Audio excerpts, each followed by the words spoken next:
G'day guys, today we're talking about the TAG Heuer Aquaracer Professional Special Edition. Before we get into this watch, a bit of background on the Aquaracer. It can trace its roots all the way back to 1978 with the reference 844, and then the next generation in 1982, which was the Professional 2000 series. Now, this watch is special because it is produced in grade 2 titanium, which makes it extremely light on the wrist. This isn't the first time we've seen the Aquaracer executed in titanium. There was an entire collection of Aquaracers in 2016 that were in titanium. And you probably remember from last year, there was a limited edition Bamford times TAG Heuer Aquaracer that actually looked quite similar with the dark metal, the same finishing, which was a sandblasted titanium. And now in 2021, it's the year of green. And what have we got? A green TAG Heuer Aquaracer in titanium.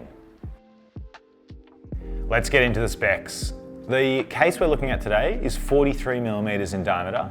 It sits just 12.5mm tall off the wrist, and the ever important lug to lug measurement is just under 50 at 49.8.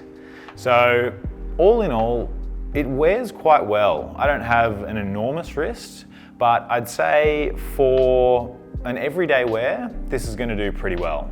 The titanium as well on the wrist is fantastically light. It is about 60 grams lighter than the stainless steel version, which was also released this year, and also has that very dark, matte, metallic look to it, which, you know, if you're looking for a watch that goes a little bit under the radar, I think looks fantastic. Now, just like the case, the bracelet is also made of grade 2 titanium with that same sort of sandblasted, bead blasted finish. The clasp is, in 2021, a massive update. From our measurements, the bracelet tapered from about 21mm where the lugs are, down to 18mm at the clasp, which, you know, it makes it feel slightly more refined, it makes it feel slightly more wearable, it isn't as bottom heavy with the clasp. And when you actually get to the clasp, you'll be able to see there's 4 buttons.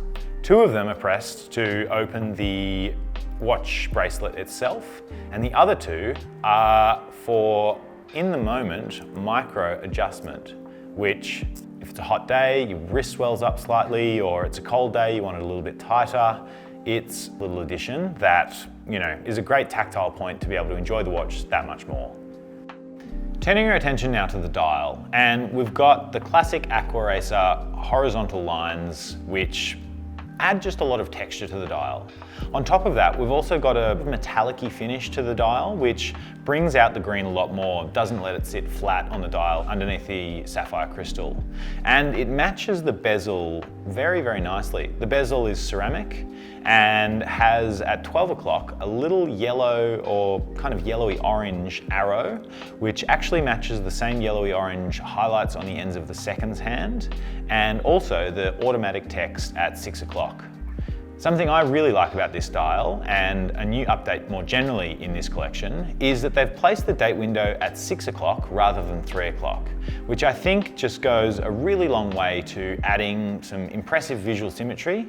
It makes it feel a lot more balanced. The movement inside is a TAG Heuer classic. It's the caliber 5, and it's about as good of a workhorse movement as you can get.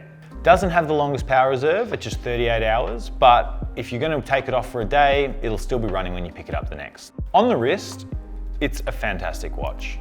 Not just because of the classic Aquaracer case shape that I think generally looks pretty good, but also just because of how light the titanium feels on the wrist. It's almost like it isn't there. As I said before, it's about 60 grams lighter than the version in stainless steel, which actually is a pretty significant difference. Now, arriving at the price and availability, the price is $6,100 Australian dollars, which is $1,750 more than the stainless steel version. But when you think about how comfortable it is on the wrist, even compared to the stainless steel version, which is still quite ergonomic, I think it's worth paying the premium for this version. As always, thanks for watching, and let us know in the comments below what you think about this latest piece from TAG Heuer, and also what you think of the green trend that's happening in 2021. Do we like it? Do we hate it? What are our thoughts? See you next time.